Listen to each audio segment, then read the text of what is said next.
आपका जलन क्यों होता है? हम तो पूरी जगन्नाथ मंदिर को सम्मान करते हैं। आप भी हमारा जगन्नाथ मंदिर को सम्मान करो, हो गया। ভালো হয়েছে তো, সবই ঠিক আছে ভাই। আমি শাস্ত্র অত বুঝি না, আমি মানুষ বুঝি। শাস্ত্র মানুষ তৈরি করে, ধর্ম মানে হচ্ছে মানবিকতা। আর যারা পুজো করছেন তারা সবাই শাস্ত্রীয় লোকই।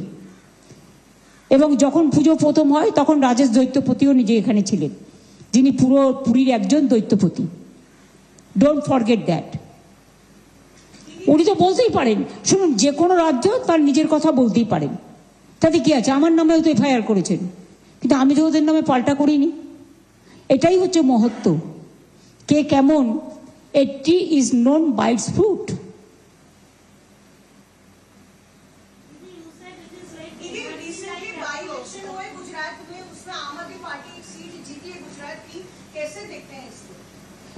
गुजरात में तो लगता है, मैं जो बात किया है कल, मेरे को लगता है गुजरात में बीजेपी गया, बाई इलेक्शन में अगर हार गया, उसका इतना फोर्स रहने का बाद भी, देखो हमारा स्टेट में एक भी स्टेट पुलिस को अंदर में नहीं जाने देता, एरिया में नहीं जाने देता। अभी चुनाव आयोग पूरा सेंट्रल गवर्नमेंट से काम करता है, इलेक्शन कराता है, एक भी स्टेट पुलिस को साथ में नहीं लेता है, स्टेट ऑफिसर को नहीं लेता है। आरएसएस देख के, प्रचारक देख के, आरएसएस को कोई कुछ लोग को हम सम्मान करते हैं, लेकिन अभी जिस तरह कर रहा है इसमें हमारा डाउट बढ़ रहा है। वो क्या किया, वो देख के ऐसा ऑब्जर्वर देते हैं जो खाली बीजेपी को लेके और सीएपीएफ के लेके मीटिंग किया है। इवन बाई इलेक्शन का पहले भी वो बहुत कोशिश किया।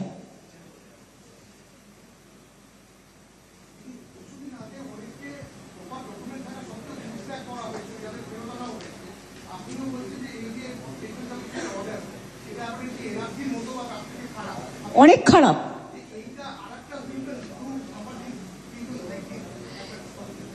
এটা তো উইপেন মানে কি? এটা উইপেন মানে না, এটা হচ্ছে emergency weapon to help the BJP party, ruling party. এটা ইলেকশন কমিশনের কাজ নয়। They must be impartial, they must respect the chair. only we expect that. Our expectation is that everybody, each and everybody must respect the election commission. That is our request, that is our humble request.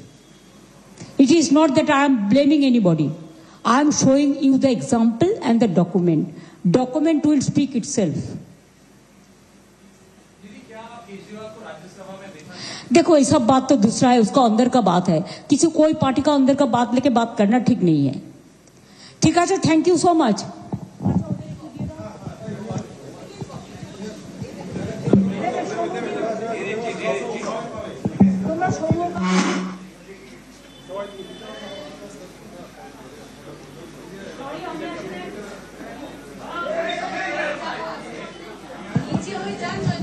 Sorry, আসলে আমি ওখান থেকে ফিরে এসে বাড়ির কাপড় পরে বেরিয়েছিলাম, কিন্তু কিছু করার নেই, এমার্জেন্সি।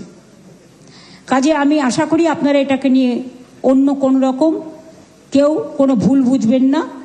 বা আমি মানেই তো খুব খারাপ কিছু লোকের কাছে, সবটাই তো তারা গলদ দেখে। বাট আমরা বাড়ির মায়েরা বোনেরা অনেক সময় বাড়ির মতোই শাড়ি পরি। আমি বাড়িতে থাকলে এখনো সবচেয়ে নরম যে শাড়িটা হয়, ছেঁড়া হোক ফাটা হোক, আমার সাথে এর জন্য অভিষেকের মা অনেক ঝগড়া করে, কিন্তু আমি এটা পছন্দ করি। তবে আজকেরটা অন্যরকম, যেহেতু বাইরে এসছি, ওই যেগুলোতে আমি বাইরে পড়ি না সেগুলো ঘরে পড়ি, এই আর কি। ঘরে পড়া এটা পড়ে এসছি। কাজে আপনারা প্যাকেট নিন, কাগজ নিন, নিয়ে আপনাদের এখান থেকে ছুটি দিয়ে তারপর আমি উঠবো। কাগজটা দিয়ে দাও সবাইকে। আর না, হয়ে গেছে, প্রেস কনফারেন্স ইজ ওভার।